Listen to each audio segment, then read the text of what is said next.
चारों धाम गुरु के चरणों में, जिसका शीर्षक ही इतना सुंदर है, उस कथा का भाव कितना सुंदर होगा।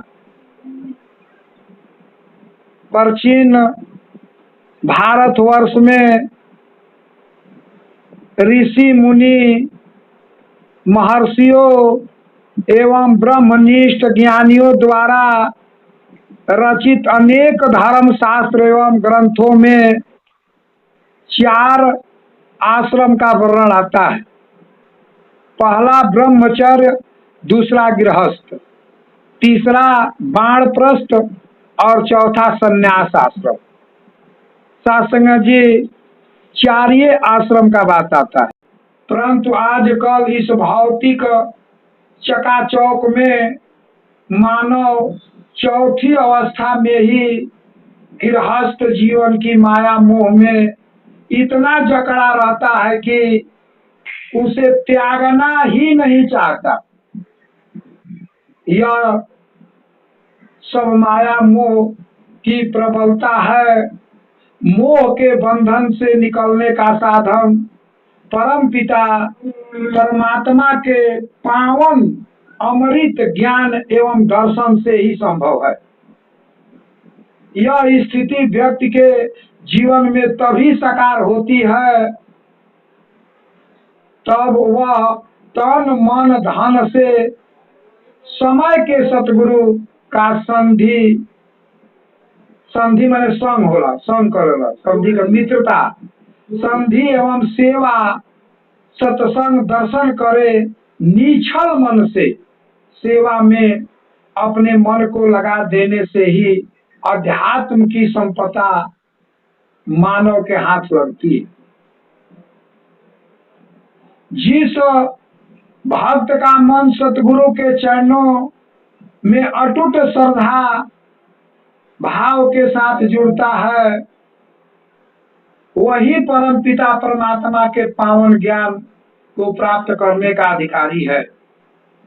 ध्यान दीजिए सत्संग जी, अभी भाव कितना सुंदर आया कि जिन महात्माओं, जिन भक्तों को अगर सतगुरु के चरणों में अटूट बने, अटूट श्रद्धा मैंने पूरा विश्वास हो जाता है, उसी का परम पिता का पावन ज्ञान प्राप्त होता है, वही अधिकारी भी होता है।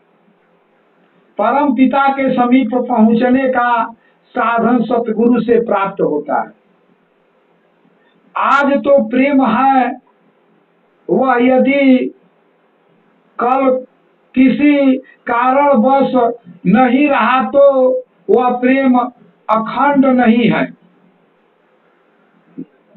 जो सतगुरु से विमुख होगा वह निश्चय ही संसार के किसी न किसी पदार्थ के प्राप्ति के लिए ही होगा, क्योंकि सतगुरु की भक्ति और माया के परंपरा विरोधाभास है। जो माया का भक्त होता है वो सतगुरु की भक्ति से आज नहीं तो कल बिछुड़ ही जाता है। महात्मा का कहने का भाव है कि जिसने माया में जकड़ा कि हमें सत्संग में जाना है और सत्संग को महात्माओं को ठगना है, हम कैसी बुद्धि लगाए कि कोई महात्मा हमारे हाथ लग जाए तो आज ना कल उसको सत्संग छोड़ना ही, भक्ति पथ से गिर जाता है। तभी संतों ने एक बात कही है सत्संग जी कि गुरु भक्ति अति कठिन है, जो खाड़े की धार, हाले डोले कटे मरे, नीछल उतरे पार।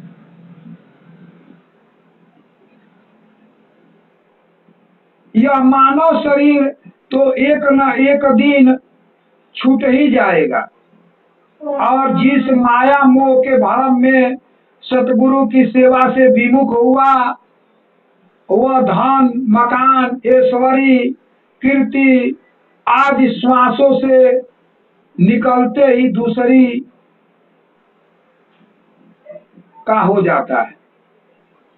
इसलिए अपनी आत्मा का भला करना सर्वाधिक महत्वपूर्ण है।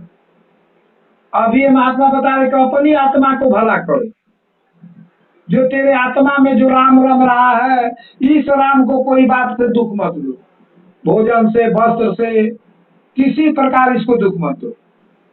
दूसरे के आत्मा के लिए इस आत्मा को पहला राम है। पहले कहा जाता था, पुरनिया भी कहते थे कि अपने पहले घर को पूज लो तब बाहर को पूजो।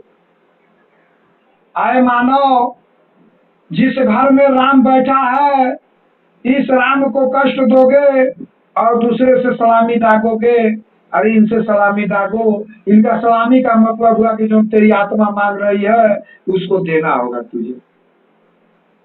प्यार से कहिए, यह सतगुरु की सेवा एवं आज्ञा का पालन से ही हो सकता है। हमारा तन मन धन दिन रात जिसकी सेवा में लगा है, उसी का चिंतन हमें रहता है, जो निश्चित ही अंत समय में ही हमें उसकी याद आएगी। साधु संतों का कहना है कि जो व्यक्ति जिस चीज को याद करेगा वह उस चीज का ही भक्त कहलाएगा। अगर हमने अपने जीवन में सतगुरु का याद किया, हृदय में सतगुरु के प्रति सेवा भक्ति एवं प्रभु का नाम का चिंतन सच्ची लगन रहेगा, सतगुरु के प्रति श्रद्धा विश्वास एवं प्रभु के नाम का ही चिंतन रहेगा, और वह भक्त परम प्रभु का पावन अखंड नाम के साधन से परम पद को प्राप्त करेगा।